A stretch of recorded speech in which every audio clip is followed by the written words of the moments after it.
Ngachi nungdaran phongkhiba paujil paujedagi maroiba pau khara khangatiraga myamde khulo tamjige red zone dagi security force sing lauthoknaba hotnarapagi mayokta Bishnupur district na Mayrapavi singna khongjang changsingkhre state asida tholibe irang asi loidringai jarak asida Lok Sabha mikhalgi mingda red zone dagi security force sing lengang lauthoknaba hotnarapa thawongbu yaningdaba phongdoktuna Bishnupur district ki Mayrapavi singna mafong kayada ngarang numidang lambida thoktuna khongjang changsingkhre Presna fangba pauda district asida kuki khulai fiber singna toina landarakpa mafum oiriba kombi kendragi saiton salang konjin amadi thangnaba khulgi Mayrapavi singna saiton high school da laiba CRPF ke samaga maudraga taruk suba battalion gi G company chatkhiba yaroi hana ngarang numitang saiton high school gi gate amadi lambi mayai da famjinduna khongjang changsingki khongjang aduda saru yakhibi chongtham anandi kaubi Mayrapavi amana haikibada Saiton salang konjinda laiba kulsing asi kuki kulsinga ture ama khaktana khanbani karamba matamda kuki singna landarakani haiba ngamde security force sing laitaba tarabadi hauji yumda hanjilakliba khunja sing laiba ngamloi maram maduna security force sing asi hariba kulsing asi dagi lauthokpi kanu haiki kumbi kendrigi saiton salang konjin amadi thangnaba kulsing ge Mayrapavi singna saiton high school da laiba CRPF ki samaga mokdraga taruk suba battalion ge G company ki CRPF personnel singna chatnahankhina hotnarakpada Mayrapavi singna hongnarupa naidana hariba khulsing asigi lambi amadi CRPF na laiba saiton high school gi akoibada thatki loinana nakal ani da ngaihak mungnaba thokki aduba CRPF ki samaga mokdraga taruk suba battalion gi G company gi personnel sing adu mafam aduda amuk hanjinduna laiki hari amaromda Bishnupur kendra gi manung Channa laiba thinungai mamangda laiba CRPF ki umpuga taruk suba battalion ge personnel singsu ngarang ahing mafam adu thadongnaba gari sing thogdorokpada Mayrapavi ima singna tindim lambi da thatuna chatlankidre ima amana phongdorakpada central force sing asi laibana kuki khulai fiber singna nongmai paiba leplibani makhoi chakhrabadi kuki singna tanja lauduna misi mina tholakpa yai hariba central force sing asi ki mahota security force sing tharak trifo phawba Lariba Central Forcing Chapayaro Haki Amaram Dasu Morang Kendra ki tera khongsang bi ibudok thangching haraubung da laiba Zani ga taraga mari suba CRPF ki battalion chu ngarang sakhidanaba tera khongsang bi khudok popi da laiba Mayrapavi ima sing lambi da phamjinjuna amadi hipjinjuna Central Force lauthokpa yaroi hana khongjang changsingki khongjang aduga mai lainana Mayrapavi amana haikibada Manipur da tholiba lan asi matam khala lepani loibadi natri Miyam ngang security force sing achi laibagi akhoi wakal nena tana laiba ngambani layamdaba matamda karamba fibamda lairame haibadu miyamna khangnarabani lan achi loidri fawbadi security force sing lauthokpiganu tangai fadana lauthoktawa yade hairagadi makhoigi mahut chinnaba hana tharakadabani haiki miyamgi mihut oina khalaklabadi yellow proof sing ST list chanaba honagani Maheshwar handak pangthokkodriba Lok Sabha mikhalda miyamgi mihut oina khalaklabadi Lamdam asiki zero proof sing to do traffic ST list chanaba angamba thakta honagani haina Mikhal asida RPR Arthawale gi mire Maheshwar thongnawjana phongdokhrei Scheduled Draft Demand Committee Manipur SDDCM na changsilakpa Know Your Candidate campaign ge saru ama oina Lok Sabha mikhalda mireb oiriba singna hakthengnana unaduna mitei fu Scheduled Draft list chanaba kari thaba paikhaikani habagi matangda wari sanabada mafam asi Maheshwar thongnawjamna phongdokhibani Mahana makha taraduna ST demand asi mai pangnaba honagani haba khakta natana mitei na ST oinabagi matangda mamangdagi chengchongduna angamba thogang lawduna lakli Union Minister of Tribal Affairs su unaduna hiram asigi matangda kupna khanakhibasu laikhrei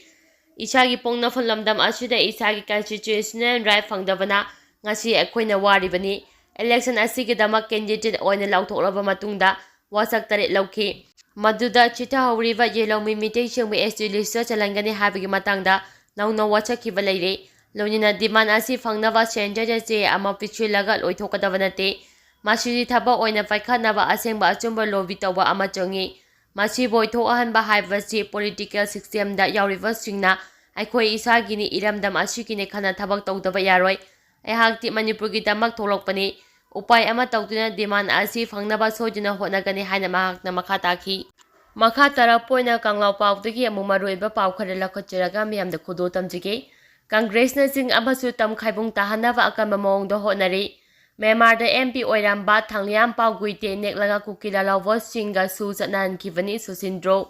Congress na chingdana separate administration pigani tamdana piroi hana ani thongno vote khomle hana KEF NPD Minister L Susindro na Kurai de leiba masagi mayimda pangthopa paumi singa unavada haikre. Minister na makata na haikivada Congress ke manifesto da fangliba administrative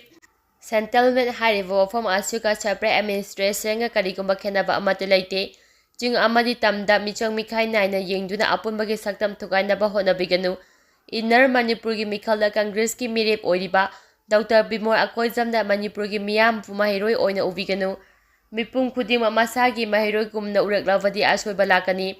Congress na phongkiba manifesto ki warol singga mari lainina fana sengdoklavachu Congress ki wakhalonda kari agenda laibagi haibadu uba ngamgani. Outer da Congress ki mirep oiriba Africa ngamna maitei singbu ST status panganba yaroi haina boy khomli. Nakal amaramda party asuki inner mirip oiriba bimolna ST status panganaba honagani haina tokhaina miyambo apangba siri. Manipur gi puwari da amukta thokkidriba angaro kuki war ase Congress laingangna matam Englishing anika subna taraga manga gi December taraga mangapanda masak khangle haina lauthokhlambani. Masigi mathakta Congress ki matamda Myanmar da MP oiramba Thanglianpao Guite neklaga kuki lalhouba singga SoO chatnahankibani. Ngasi Manipur thugainaba irang hauriba Myanmar machasing asi kuki lalhouba amagi luchingba oiriba Thanglianpao Guite na puchilakpa ngaktini. Thanglianpao hairiba miyoi asi Congress na puchilakhiba oibana maitei furuba hanaba Congress na SoO tongnakhibani haibada haimamba thokloi haiki. Nakal amaramda Congress party ka Manipur thugaiba pamba kuki singa punna chatminare haibasi nongma nongmagi mayek senglakli. Haukiba Englishing aniga subna kungo homdoi gi June taraga mangada amadi July tang tarukta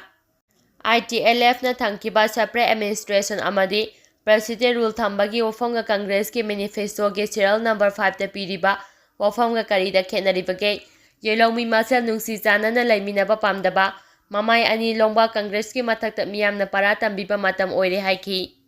Ashiba ama leramle ngasi ayu pung 3:30 tabada Imphal West District Police ki manung chaliba Duaren gi ISBT manakta laiba RK Electronics Shop kauba dukan amagi mamangda miyoi ama siduna lairamle laikhidraba miyoi ungnamngam kharai chai yankhai ki manga kauba Ukhul District ki Porei Village dagini hari bahang mafam aduda yungauraga numini ni humni mamangdagi koichatuna lairapa miyoi ni hari.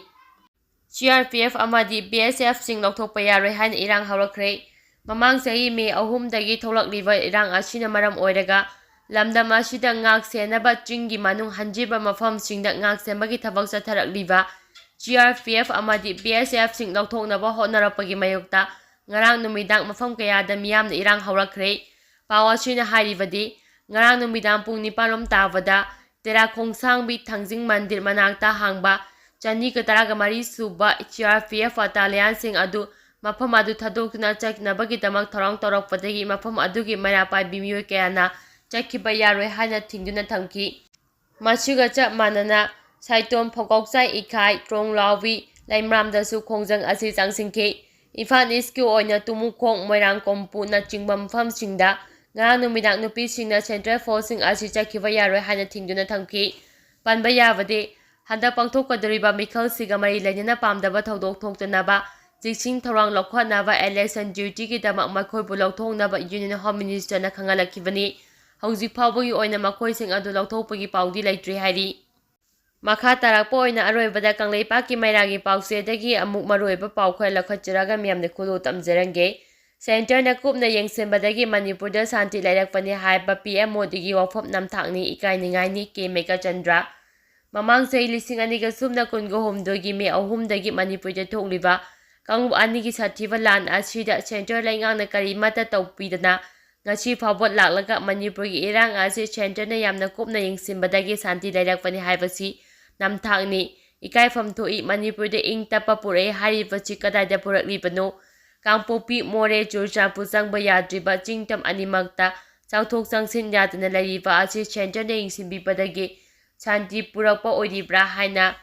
MPCC ki President K Meka Chandra Fongdokre wafam asi ngarang Imphal ki BT Road ta laiba Congress Bhavan ki Risang Kaising Hall da pangtokkiba Congress nangna sanglapa miyoising opagi thoromda K. Meghachandrana phongdokhi. Mahakna makha tana hai Prime Minister Modi na phongdoklakliba wafam asi election mayada Manipur miyamda utchaibani. Mahakna Manipurgi yamna khanba oirabadi Manipurda masamak laktuna bok khomba lakpiyu. Manipurda thokliba tha 13 suraba lan asida PM Narendra Modi na kariguma amata tawkhiba leitri. Manipurda thokliba irang asi kuki nupi anigi phi thongdaba video photo sing parliament horamdada viral oirakhibadagini. PM Modi na parliament wangang khidabani habadu BJP na Congress ta maral thagjinaba yufam yaudaba wafamni. Masi khwaidagi angakpa poi thaudo adugi matangda intelligent na phangba chapa report adu miyamda BJP lengaki maikaidagi phongdokpiyu. Madu natana aramba wafam phongdoktuna karisu kanaba purapa ngamloi haike. Mahakna makha tana haikhibadi Manipurda tha 13 asigi manungda thokkiba thaudoksing asigi daita BJP na pugadabani. Masigi daita Chief Minister Birena lawgadabani. Madunatan election mayada aramba propaganda tawganu. Nupi anigi thaudo adu BJP gi yamna powerful oiba miyoi amana puthokpani haiba miyamna ngangnaba takrabani. Aduga opposition na maram sadan thangjinba yaroi. BJP na election mayada miyamda lana lamjingba lepiyo haiki. Ngarang mifam aduda Tamenglong District Janta Dal United ki Mandal Committee, Mahila Committee, Yuba Morso IT Cell amadi Segment West ki President yauba Official Banner amasung Executive Member tara Congress nangna changlakpa aduda harau tayamna okay. MPCC ki President Meghachandrana makhatana haikibada hantaksi Minister Birena miyam tinba mafam amada thokiba irang asigi manungda thokiba thaudo amapu parliament yauhankiba adu Congress ni haina maral sikhi. Lengak paidiba Chief Minister na home su paidibani madugi achumba dikhul puthokpiyu. Karigumba khudam changdam puthokpa ngamdrabadi wafam adu Mikhal Mayagi Congress Party da onchinduna maral sirakpani. Yumfam yaudaba wafam ne haina lawgani haina su K. Meghachandrana makha takhi.